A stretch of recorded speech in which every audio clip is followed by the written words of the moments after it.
Hello and welcome back to another episode of Handloader TV. And in this episode, we'll be continuing on with our series on World War II small arms. And to help me out and to discuss things and talk about these rifles, I have a good friend and author, Mike Venturino. And he's the author of Shooting World War II Small Arms. So Mike, what do you think about this rifle we have before us? These are very underappreciated rifles.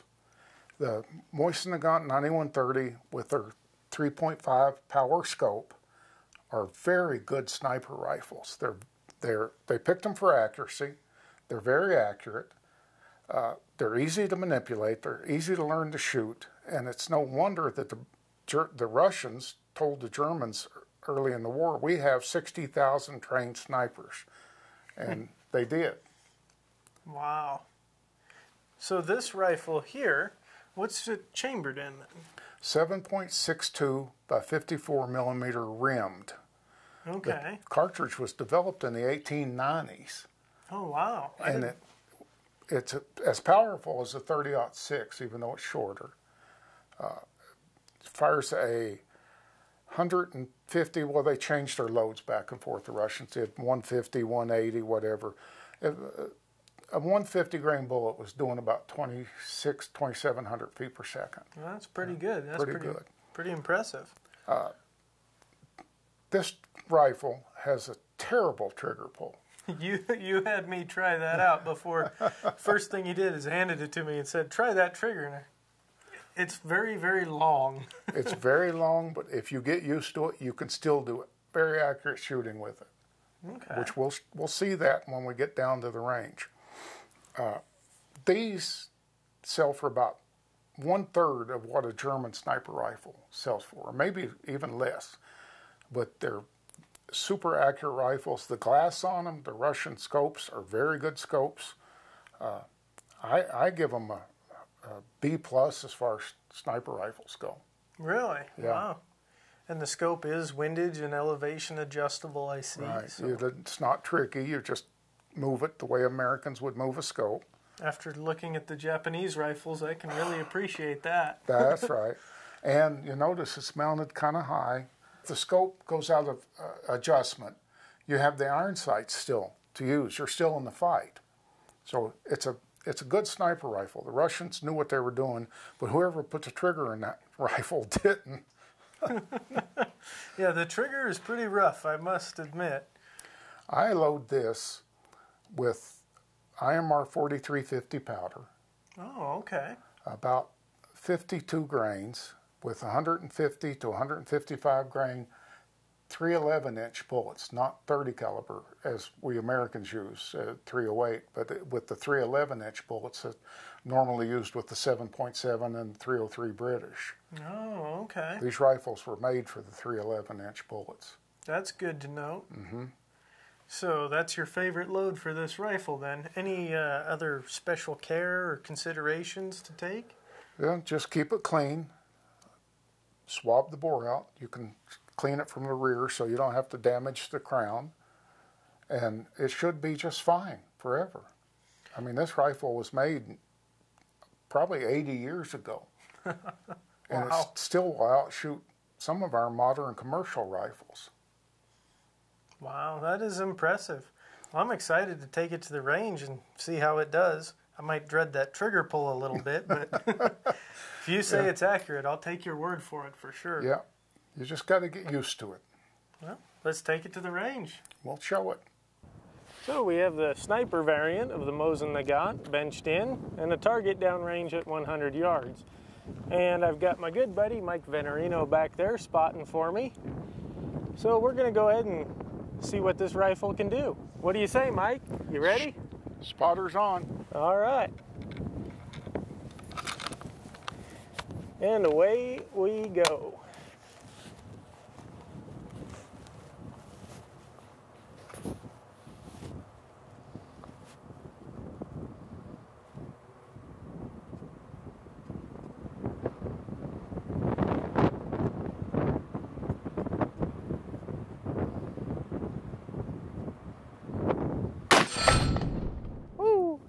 Right in the belly button. Right in the belly.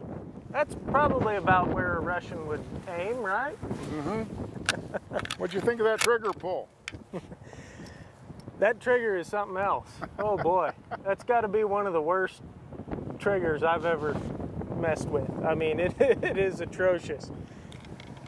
For those watching, pay special attention to that trigger in my trigger finger. All right, number 2.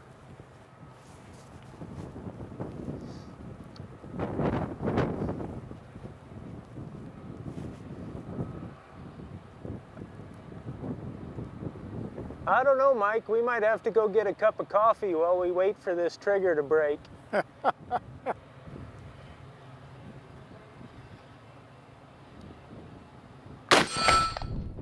1 inch to the left of the first shot. 1 inch to the left? All right. One more for good measure. I'll test my trigger pulling abilities.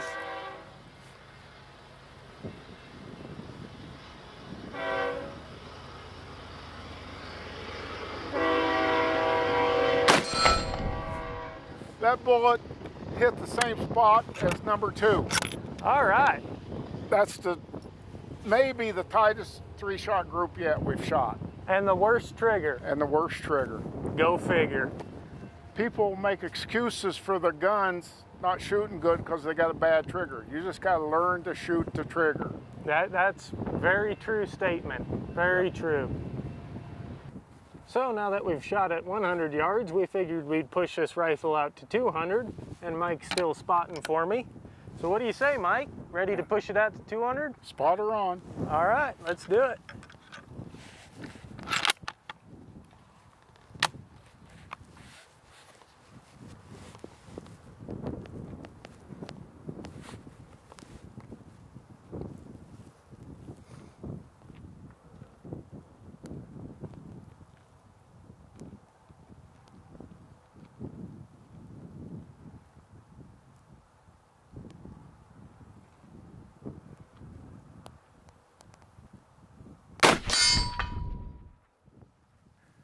Just where the shoulders connect the head and pretty much centered. All right, I'll take that.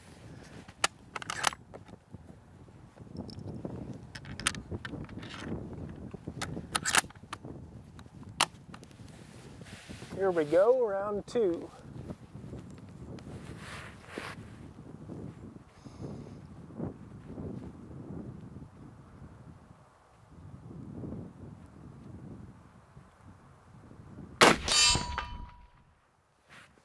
Dead center for windage and about 6 inches down from the head-neck junction. Okay. Perfect. All right, a little bit of string in there, but not too bad. Tell you what, the Mosin action's a little bit clunky, isn't it? It's very clunky. It's very ugly. And it shoots very well. You know, it really does. With the trigger and everything and the clunky action, and I mean, looking at the amount this bolt wiggles, it's kind of like, well, how in the world is that going to shoot good? But then you get behind it with a little time and practice and you shoot it, it really shoots well. And that's got the worst trigger I've ever felt on a rifle. Yeah, I'd say I'd have to agree with you there.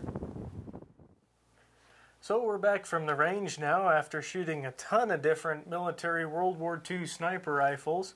And we've just got our favorites here on the table because we can't fit all of the rifles that we shot.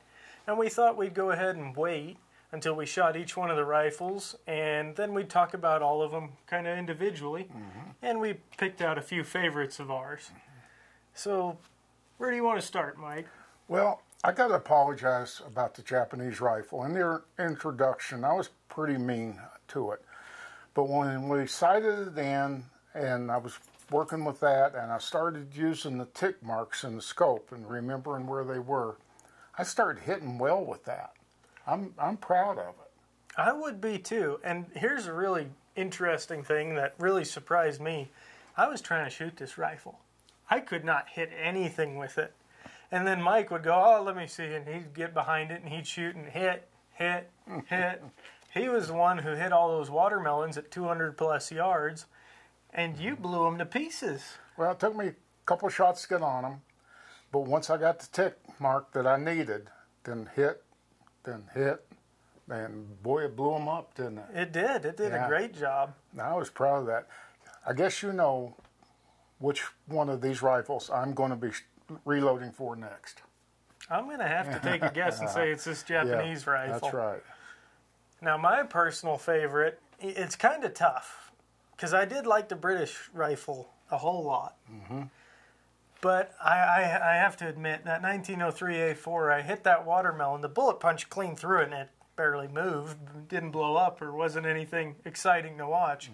But I hit that the first shot, and that really impressed me. Then with the British rifle, I was kind of, well, I was cutting it up into bite-sized chunks, I guess you could say. Well, he was slicing the end off the watermelon. I thought, just hit it in the center, make it easy. One thing I got to say is the the British, they have scopes on them that you have a dial for windage, you have a dial for elevation, or elevation, windage, and you can zero them in right now. The Japanese scope's got no adjustment whatsoever. You better learn how to use those tick marks if you expect to ever hit anything. The German rifle has elevation, but the windage is in the mount, so you've got to worry about two different things, and you've got to have tools to fix the elevation. The Soviet guns, pretty good. They also have scopes that you can use the different mounts on, or excuse me, the different dials. But their trigger pulls are so bad. I will painfully attest to that. I mean, that Mosin rifle you have with the scope on it, my goodness, I could have got a cup of coffee and come back and that trigger still wouldn't have broke. I mean, it was atrocious. Yeah. But that said, it was an accurate rifle. If you can master the trigger on it. Yeah. Yeah, if you just take your time, hold center, and keep those crosshairs there all while you're squeezing, it can be a pretty accurate and deadly rifle for sure. And then the Soviet SVT-40 was pretty impressive too. And you were saying they issued that to a lot of women, and after shooting it, the trigger I think was actually better than the Mosin by not much better, but it was better. Not saying much, but a little bit.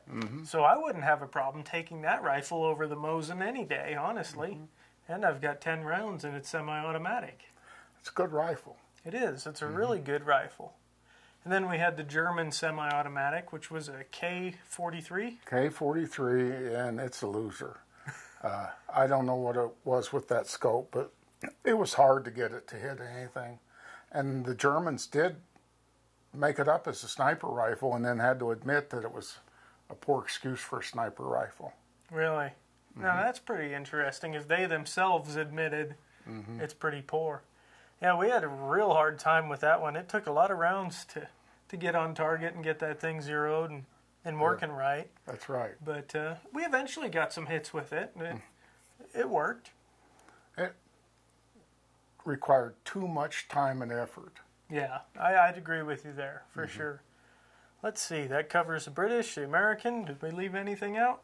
Two Soviet, we used those.